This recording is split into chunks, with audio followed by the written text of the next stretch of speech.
हिमाचल प्रदेश विधानसभा के बजट सत्र के 13वें दिन आउटसोर्स कर्मियों ने चौड़ा मैदान में शांतिपूर्ण प्रदर्शन किया। आउटसोर्स कर्मियों ने सरकार से वेतन में बढ़ोतरी के साथ स्थायी पॉलिसी बनाने की सरकार से मांग की है। आउटसोर्स कर्मियों का कहना है कि बजट में केवल नाम मात्र ही वेतन में बढ़ोतरी की गई है। उन्हें काफी कम वेतन मिलता है, जिससे परिवार का भरण पोषण करना काफी मुश्किल हो रहा है। आउटसोर्स कर्मियों को 12 से 15 साल तक काम करते हुए हो गए हैं, लेकिन वेतन नाम मात्र दिया जाता है। उन्होंने कहा कि सरकार आउटसोर्स कर्मियों के लिए स्थायी पॉलिसी लेकर आए। आउटसोर्स कर्मियों ने कहा कि आज वे मुख्यमंत्री से मिलेंगे और ज्ञापन देकर सरकार से मांगों को पूरी करने का आग्रह किया जाएगा। प्रदर्शन नहीं है, हमने शांतिपूर्ण तरीके से सीएम साहब से भी मिलना है, डिप्टी सीएम साहब से भी मिलना है और जो भी मिनिस्टर्स लोग हैं हमने सबसे मिलने के लिए परमिशन के लिए हमने लेटर दिया है ऑलरेडी अंदर। तो हमने सब लोगों से इसलिए मिलना है, हमारे साथी जो है लगभग 35,000 से 40,000 के बीच हमारे सारे लोग हैं टोटल। उसमें से कुछ लोगों की सैलरी 3,000 है, कुछ की 3,500 है, कुछ की 4,000 भी है और 6,000 7,000 से लेकर मैक्सिमम 20,000 तक सैलरी वाले लोग हमारे साथ अभी अवेलेबल है। लेकिन इसमें हम ये चाह रहे हैं कि इतनी इस महंगाई में अभी सीएम साहब ने बजट पास किया, उसमें सिर्फ हमारे लिए 25 रुपये की डिमांड कर दी कि 25 रुपये आउटसोर्स के बढ़ाए जाएंगे। इस महंगाई में 25 रुपये का मेरी समझ से परे है कि किस बेस पे ये 25 रुपये बढ़ते हैं या किस बेस पे ये टोटल मिला के 700 रुपये जो ईयरली बढ़ गया है साल का।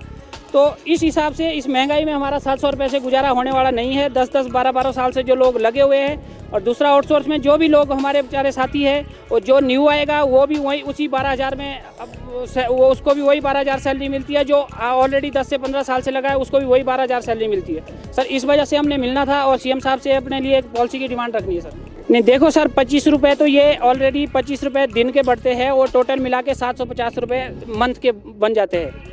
तो सर टोटल 750 रुपये मिलते मतलब बढ़ते हैं हर बजट में। लेकिन हम चाह रहे थे कि कम से कम इतना एट पार हमारी सैलरी इतनी कर दी जाए जिससे कि हम लोग कम से कम अपना फैमिली का गुजारा तो चला सके। सर ऐसे तो सर जब अपोजिशन में सीएम साहब थे, डिप्टी सीएम साहब थे, उन्होंने भी यही बात की थी जब वो अपोजिशन में बैठे थे कि जब हमारी सरकार आएगी हम इनको आउटसोर्स को हम पॉलिसी बनाएंगे, पॉलिसी के अंदर लाएंगे। ये नहीं हो सकता कि एक आउटसोर्स कर्मचारी सारी उम्र आउटसोर्स की नौकरी करेगा, इसको हम पॉलिसी के अंडर लाएंगे। ये उनका आने वाले अब से पहले का टाइम था जब उन्होंने बोला था कि हम अपनी सरकार में जो है पॉलिसी लाएंगे। स्टेट ऑफ एलिमेंट्री एजुकेशन में पिछले 12 सालों से जॉब कर रही हूँ और जब हम लगे थे हमें सिर्फ 4,000 रुपये मिलते थे। तो आप ये देखिए आज 12 साल हो गए उस डिपार्टमेंट में लगे हुए, 12 सालों में हम 12,000 पर पहुँचे हैं। तो इस तरीके से एक गृहिणी कैसे अपने घर का गुजारा चलाएगी ये बताइए। बच्चे भी पढ़ते हैं सर, बच्चों की फीसें भी जाती हैं।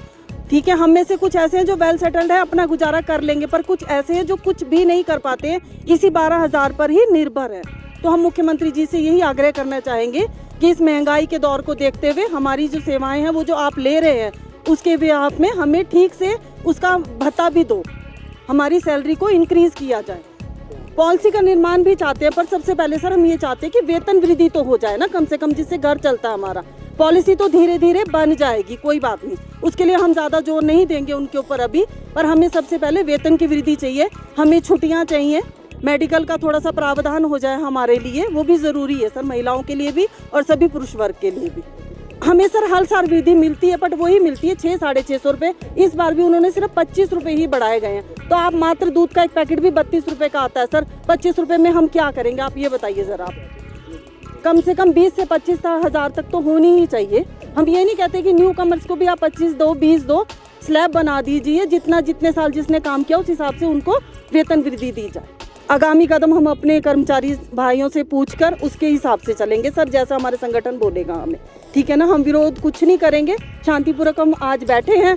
अब देखते हैं मुख्यमंत्री जी हमारी बात कहाँ तक सुनते हैं। हिमाचल न्यूज़ 24/7 के लिए शिमला से हरदेव कुमार के साथ सपना शर्मा की रिपोर्ट। आप देख रहे हैं हिमाचल न्यूज़